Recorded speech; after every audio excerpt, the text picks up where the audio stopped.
José Nathanson, muy buenas noches. ¿Qué tal, Marcelo? Buenas noches. ¿Cómo impacta la corrupción el funcionamiento de la sociedad? La sociedad, efectivamente, más allá de, digamos, las peripecias procesales, de lo que pase con las prisiones preventivas, los liberados, los acusados, tratar de pensar un poquito cómo impacta la corrupción. Este escándalo de corrupción, si se comprueba, el escándalo de los aportantes truchos de Cambiemos, que está un poco más probado. Es decir, ¿qué efecto social tiene? ¿Cómo sedimenta esto en una cierta cultura política, en un imaginario popular? ¿Qué efecto social? ¿Qué nos pasa con la corrupción? Casi está bien el título que puso Claudio, Nosotros y la corrupción. ¿Qué nos pasa con la corrupción? Primer tema, la corrupción cancela la discusión política. ¿Qué quiero decir con esto? Uno puede hacer un balance del kirchnerismo, uno puede decir que el kirchnerismo a mí me gustó, no sé, la política social y la política de derechos humanos, y no me gustó la política energética y el INDEC, digamos. Ahora, no puede meter al soborno y a la coima dentro de esto. Uno puede decir la gestión de Cambiemos en la ciudad o del Macri en la ciudad estuvo bien con el Metrobús y las bicisendas y mal con la política educativa. No puede meter los aportantes truchos dentro de esta discusión, digamos. La corrupción entra dentro de una categoría diferente a la política, es una cuestión ética, moral, no tiene que ver con la política. Entonces cancela la discusión política, cierra el debate. Cuando te tiran en medio de una discusión política los bolsos de López o los aportantes truchos, se acaba la discusión. Es lo que hace Pino Solana cuando empieza a gritar son todos ladrones, lo que hace es acabar con la discusión, no se puede discutir con eso. ¿Qué puede argumentar uno frente a eso? Impide la discusión política, ese es el poder antipolítico de la corrupción. La capacidad cancelatoria, la potencia cancelatoria. Digamos. ¿Por qué? Te pueden decir, bueno, sí, pero... Bueno, porque lo que pasa es que te están llevando la discusión hacia otro lado. Te traspasan la discusión de la política al plano de la ética, digamos, ¿no? Te la mueven de lugar. Por eso digo que tiene un poco... Porque uno puede hacer un balance de un ciclo político, de un dirigente, de un gobierno. Ahora, no puede meter dentro del balance a la coima. Bueno, podés meter a la coima. Ninguna persona con cierta capacidad ética, o cierta dimensión ética de la vida, puede decir, bueno, sí, estuvo bien la política social, pero me parece mal que este hombre, José López, se lleve bolsos a las monjas, digamos. Ese me parece que es un primer efecto. Segundo efecto, estira la distancia entre la sociedad y la política y la clase política, digamos. Al enchastrar a todos, es lo mismo el funcionario macrista, un ejemplo macrista, que tiene un offshore que el que no la tiene, o es lo mismo Filmus que José López o Axel Kicillof que, no sé, que Ricardo Jaime, digamos, ¿no? Que es un coimero confeso. Entonces, ese es otro aspecto. Mancha a todos por igual, aun cuando no son todos por igual. Pues la cuestión de la corrupción es un sistema, pero al mismo tiempo es un sistema que se nutre de conductas individuales. En todo gobierno donde hay corrupción, en todos los gobiernos hay corrupción, hay funcionarios que dicen sí y otros funcionarios que dicen no. Funcionarios que eligen combatirla, otros que no eligen combatirla, otros que eligen callarse, otros que no eligen callarse. Es una discusión bastante compleja, digamos, pero me parece que es otra cuestión. Mancha a todos por igual, es una mancha venenosa. Uniforma. La tercera, desvío de dinero concreto.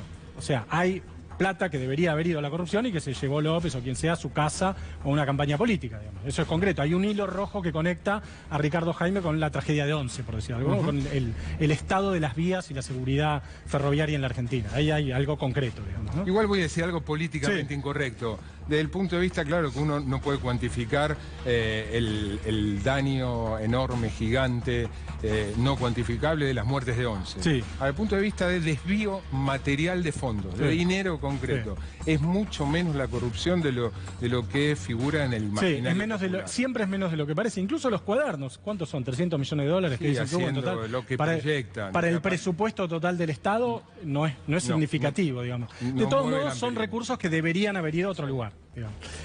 Cuarto, vamos a ver una captura de pantalla de una red interesante que se llama Tax Justice Network. Es una red de gente que lucha por la cultura tributaria, por la mejora de la recaudación tributaria, por la justicia tributaria, efectivamente, que emite un informe interesante que dice que en el 2016 en Argentina se evadieron 21.000 millones de dólares. La evasión fiscal de la Argentina llegó a 21.000 millones de dólares. ¿Qué tiene que ver esto con la corrupción? Que la corrupción afecta a la cultura tributaria. Es básico, digamos, ¿para qué vas a pagar un impuesto si se lo va a robar el político corrupto? Y los que creemos en un Estado grande y fuerte, creemos en un Estado que por lo tanto necesita recaudar muchos impuestos y tener mucha riqueza y mucho dinero para distribuir y para hacer política social y todo lo que tiene que hacer un Estado. Y entonces creemos que es aún más peligrosa la corrupción. Alguna vez lo dije acá. Erosiona, claro, la legitimidad fiscal del Estado y es más peligrosa todavía en los gobiernos de izquierda que de derecha. Los gobiernos de izquierda quieren un Estado grande y fuerte, los gobiernos de derecha quieren un Estado mínimo. Los que creen en un gobierno progresista, nacional popular, deberían sentirse todavía más afectados por la corrupción, porque la gente no quiere pagar impuestos cuando hay corrupción, digamos. Y la última idea, que es un poco más esotérica, pero me parece que vale la pena... Esotérica. Sí, más abstracta, digamos. Esta es una foto del centenario, Marcelo, el centenario de 1910, cuando se abrió Avenida de Mayo, la gente, momento de la Argentina potencia, digamos. Hay una falacia, yo creo que es una gran falacia de la Argentina y que la corrupción fortalece, que es la idea de que que la Argentina es un país rico con pobres. Este es un país rico donde hay pobres. Es falso, este no es un país rico, es un país pobre, o mediano, llamémoslo desarrollo medio. Mediano, un PBI, vos sabés, mediano, la clase media del mundo, diríamos. Pero hay una falacia muy instalada, muy arraigada en el imaginario popular argentino, que es la idea de que somos un país rico con muchos pobres. Y somos un país rico con muchos pobres. ¿Qué pasa? Alguien se robó la plata en el medio. Es un silogismo que un escritor interesante venezolano llama Moisés Naim, lo inventó para Venezuela, pero que se aplica a Argentina. Somos un país rico, hay pobres, por lo tanto alguien se llevó la plata. Bueno, me parece que la corrupción, al ver que hay gente que efectivamente se lleva la plata, valida y fortalece esa idea, esa falacia, que es muy peligrosa.